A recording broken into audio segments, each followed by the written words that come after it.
देशात संविधानाबाबत जनजागृती करण्यासाठी राबविण्यात येत असलेल्या संविधान जागर अभियान अंतर्गत गोंदियात एका विशेष कार्यक्रमाचे आयोजन करण्यात आले होते।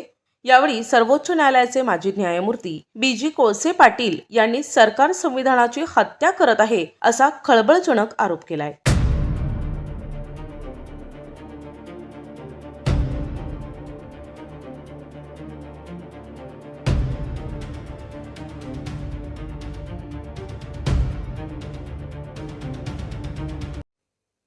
श्री गणेश ग्रामीण विकास शिक्षण संस्थेच्या वतीने आयोजित या कार्यक्रमात बी.जी. कोळसे पाटील यांनी भारतीय संविधानाचे महत्त्व विशद केले।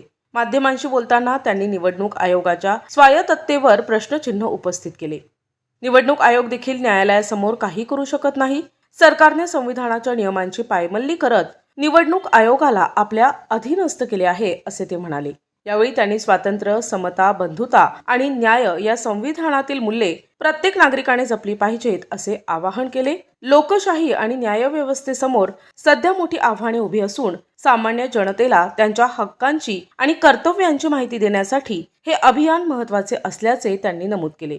संविधानाचे रक्षण करणे हीच खरी लोकशाहीची सेवा असल्याचे मत त्यांनी यावेळी व्यक्त केले। ये हो जाएगा तो तेरे बाप का है क्या देश? इलेक्शन कमीशन को हम प्रोसिक्यूट नहीं कर सकते, ऐसा कानून किया तो इलेक्शन कमीशन बिंदास हो गया। इलेक्शन कमीशन अपॉइंटमेंट के रूल बदल दिए। ईवीएम से 45 दिन में ईवीएम का वो सब रिकॉर्ड बर्बाद कर देते, ख़त्म कर देते। ये कौन सा कानून हुआ?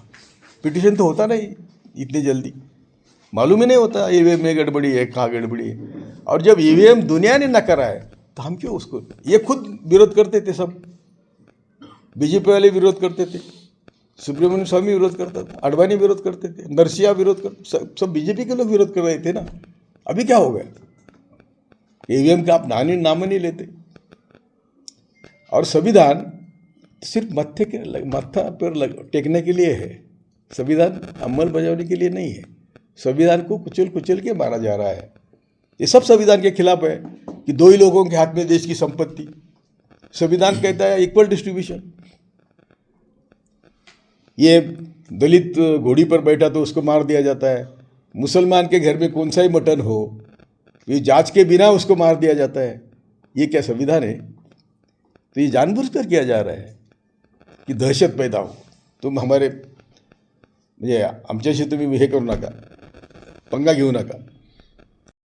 प्रेस कॉन्फ्रेंस लिए 2-3 ले लिए, उसको किसने जवाब दिया नहीं ना।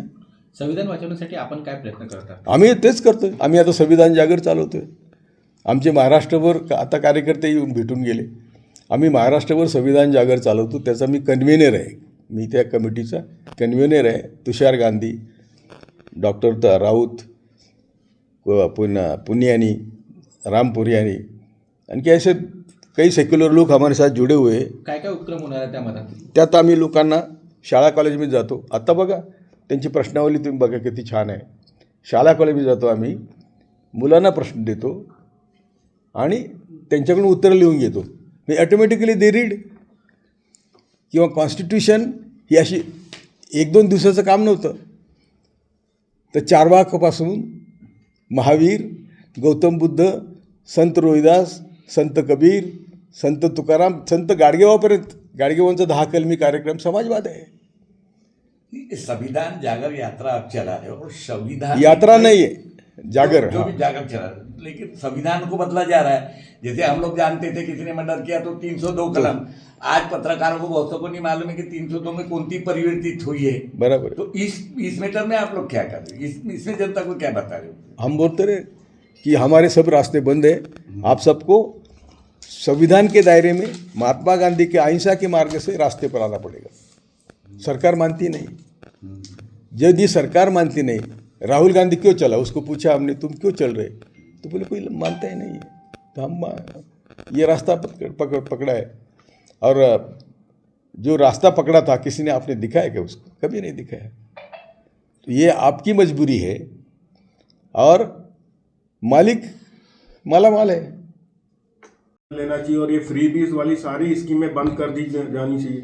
नहीं, सुनिए, सुप्रीम कोर्ट ऐसा नहीं कर सकता। क्योंकि सुप्रीम कोर्ट किसी सरकार के पॉलिसी में इंटरफेयर नहीं कर सकता, लेकिन सुप्रीम कोर्ट इलेक्शन कमीशन के अपॉइंटमेंट में देख सकता है ना। इलेक्शन कमीशन, यदि इलेक्शन कमीशन होता सेशन, तो ऐसे लाडली बहन देता क्या इलेक्शन के पहले दिन?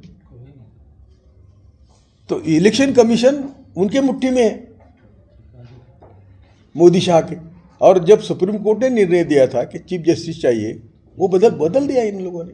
वो बदलने के बाद सुप्रीम कोर्ट का काम है कि एक अनकॉन्स्टिट्यूशनल है, यदि वो करते, अरे पुलवामा हुआ, उरी हुई, पठानकोट हुआ, उसका इन्वेस्टिगेशन नहीं किया और वोट मांगने लगे कि पुलवामा के शहीद के नाम वोट दे दो। अरे पुलवामा कैसा वो तो बताओ, किसने किया वो बताओ। इसमें वही तो चीज पहलगाम तक, गोधरा से पहलगाम तक एक भी इन्वेस्टिगेशन लॉजिकल एंड तक नहीं गया, एक भी इन्वेस्टिगेशन। फायदा किसको हुआ? नहीं सुनिए, एक मिनट सुनिए, मैं आपका सवाल देता हूँ मैं। पहलगाम से उल्टा जाएंगे, गोधरा तक जो भी हुआ उसका कभी इन्वेस्टिगेशन हुआ नहीं हुआ। फायदा किसको हुआ? बीजेपी को हुआ, आरएसएस को हुआ। आरएसएस ने, उनके परिवार ने 18 बॉम्ब स्फोट करे, 18 बॉम्ब स्फोट करे और मुसलमानों को आरोपी बनाया था। केवल करकरे नाम का प्रामाणिक ब्राह्मण ऑफिसर आया, उसने वो बाहर निकाला, इसलिए वो मुसलमान अंदर जाने से जाए थे, वो बाहर आए। और आरएसएस के पदाधिकारी बॉम्ब स्फोट में है, शिक्षा हुई है, आप लोग आवाज ही नहीं उठाते। और वो प्रज्ञा ठाकुर और कर्नल पुरोहित का क्या था, कॉन्स्पिरेसी क्या थी? नेपाल से मदद ले रहे थे, इसराइल से मदद ले रहे थे, और वो सब कंप्यूटर में है। और हमें हिंदू राष्ट्र चाहिए, हम ये संविधान नहीं मानते, हमें मनुस्मृति का राज चाहिए, ये उनका कंप्यूटर में कैद है। कोर्ट के सामने जाएगा तो ना।